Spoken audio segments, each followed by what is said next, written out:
नमस्ते दोस्तों।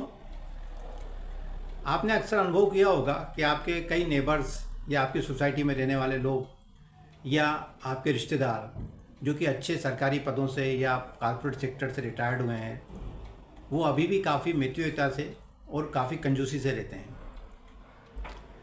मैंने भी यही अनुभव किया। मैं भी एक रिटायर्ड आदमी हूँ। तो मैंने निष्कर्ष निकालने की कोशिश करी कि आखिर ये लोग इतना कंजूस क्यों होते हैं। तो मैंने सबसे पहले ये निष्कर्ष निकाला कि व्यक्ति में आफ्टर रिटायरमेंट एक असुरक्षा की भावना होती है, क्योंकि क्या है, उसकी नियमित आय कम हो जाती है। कम नहीं मतलब ख़त्म हो जाती है। तो उस नियमित आय को कंपनसेट करने के लिए वो जो भी पैसा मिलता है उसको बैंक में, एफडी में या म्यूचुअल फंड्स में निवेश करता है और उसका जो ब्याज आता है उसमें से ही अपना जीवन व्यतीत करने की कोशिश करता है।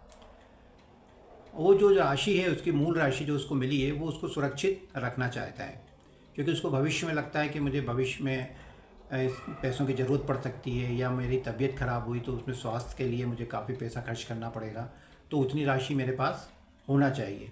या और अन्य कारणों से तो कई चीज़ें सेक्रीफाइस करता है। अच्छे होटल्स में नहीं जाएगा, यात्राएं नहीं करेगा, ट्रेवल्स नहीं करेगा, यदि यात्रा करना भी पड़ा तो जनरल कोच में करेगा। ऐसे कई जगह वो पैसा बचाने की कोशिश करता है।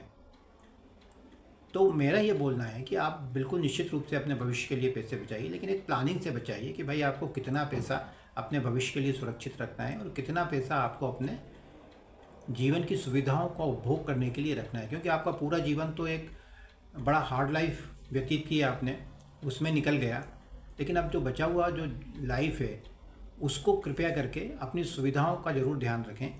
क्योंकि आप यदि वो राशि नहीं खर्च करेंगे तो वो राशि आपकी अगली पीढ़ी के काम में आएगी, जो उस बहुत महत्व नहीं रखती उनके लिए, क्योंकि उस टाइम तक वो भी एक अच्छी खासी धनराशि कमाना शुरू कर देते हैं। लेकिन आपने तो अपना जीवन व्यर्थ कर लिया, अपनी सब सुविधाएं त्याग दी और ऐसे ही आप ऊपर चले गए। तो आप मितव्ययिता से रहिए, अच्छी बात है, लेकिन आप अपनी सुविधाओं पे खर्च करना ना भूलें। यदि आपको घूमने का शौक़ है तो आप घूमिए, आप कंफर्ट जर्नी करिए, आप अच्छा हॉस्पिटल में ट्रीटमेंट करवाइए। पैसा इसीलिए तो कमाया जाता है, पैसा रखने के लिए नहीं कमाया जाता है कि आप बैंक में रखा रखा वो पैसा सड़ गया और आपके जाने के बाद दूसरे लोग उसका उपयोग कर रहे हैं। तो एक निश्चित प्लान से आप अपना पैसा भी सेफ रखिए, अपने आप को लाइफ में एंजॉय भी करिए, अपनी सुविधाओं का ध्यान रखिए। नमस्ते।